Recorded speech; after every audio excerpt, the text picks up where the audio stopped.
여러분 안녕하십니까? 이어서 춘천에서 전해드립니다. 영서 지역에 한파 경보가 발효 중인 가운데 홍천과 철원의 일부 지역의 기온이 영하 23도까지 내려가면서 새밑 한파가 기승을 부리고 있습니다.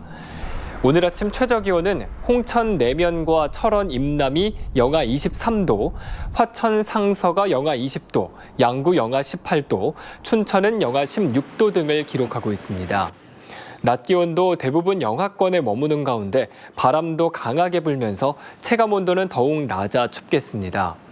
강원지방기상청은 내일 낮에 일시적으로 기온이 오르겠지만 평년보다 2도에서 5도가량 낮은 추위가 이어지겠다며 건강관리에 각별한 주의를 당부했습니다. 최근 도내에서 코로나19 감염이 가족 간 전파나 집단 모임을 통해 이루어지고 있는 것으로 나타났습니다. 춘천의 경우 지난 25일부터 29일까지 확진자 25명 가운데 절반 정도인 12명이 가족 간 만남이나 확진자의 동거 가족으로 나타났습니다. 또 9명은 종교시설 내 집단 모임을 통한 감염이었습니다. 양구에서도 모 초등학교 2학년생이 확진 판정을 받은 데 이어 일가족 3명이 추가 확진됐습니다. 보건당국은 연말 연초에 동거 가족 이외에 다른 가족 간의 모임이나 만남 등을 자제해달라고 요청했습니다. 강원도가 코로나19 예방을 위해 읍면동 마을 중심의 방역 체계를 추진하기로 하고 검토에 들어갔습니다.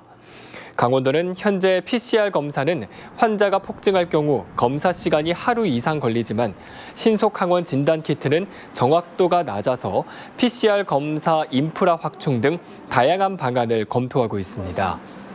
경기 여주시의 경우 신속항원 진단키트와 PCR의 장점을 합친 신속 PCR 검사를 전국 처음으로 도입했지만 강원도는 신속 PCR 검사가 질병관리청으로부터 정식 허가가 나지 않아 검토하지 않고 있다고 밝혔습니다. 코로나19가 지속되면서 내년에도 지자체별 외국인 계절 근로자 사업이 대부분 중단될 전망입니다. 법무부의 계절 근로자 코로나19 대응 지침에 따르면 계절 근로자 도입을 위해서는 해당 지자체가 격리를 위한 1인 1실의 임시생활시설을 확보해야 하는 등 관리 과정이 보강됐습니다.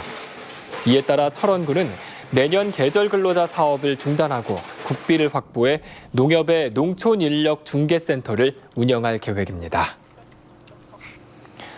코로나19에 따른 국경 봉쇄에도 불구하고 인제 지역의 농특산물의 수출이 사상 최대치를 달성했습니다. 인제군은 올해 미국 LA 상설 판매장 운영 전략이 효과를 나타내면서 김치와 황태, 오미자 등 100만 달러를 수출한 데 이어 호주 15만 달러, 중국 등에 13,000달러를 수출했다고 밝혔습니다. 나라별로는 미국이 전체 수출 물량의 86%를 차지했고 호주 13%, 중국 1% 순입니다. 인제군은 수출 상담회와 해외 특판 등을 통해 해외 시장 개척을 지원하는 등 농특산물 수출을 확대할 계획입니다. 코로나19 장기화에 따른 지역 경기 침체에도 불구하고 온정의 손길이 이어지고 있습니다. 홍천군에 따르면 지난 3월부터 석 달간 펼쳐진 코로나19 극복 국민성금 모금액이 1억 2천만 원을 넘어선 데 이어 강원도 공동모금회의 기부액도 4억 3천만 원에 달했습니다. 이 모금액은 지난해보다 65%가량 늘어난 것으로 현금 대신 방역 마스크와 손소독제 등 구호 물품과 쌀과 육류, 연탄 등의 생필품의 기부도 상당수에 달하고 있습니다. 환경부가 공모한 스마트 그린 도시 사업에 강원도에서는 5개 접경 지역과 강릉시가 선정됐습니다. 강원도에 따르면 철원과 화천, 양구, 인제, 고성군의 경우 군 유휴지를 활용한 수자원 통합관리 구축 사업과 기후변화 완충지대 조성 등을 내세워 선정됐습니다. 공모 사업의 5개 접경 지역이 모두 선정되면서 국비와 지방비를 합쳐 총 100억 원의 사업비를 확보했습니다. 이번 공모 사업에 도전했던 춘천시 등은 최종 관문에서 탈락했습니다. 지금까지 춘천에서 전해드렸습니다.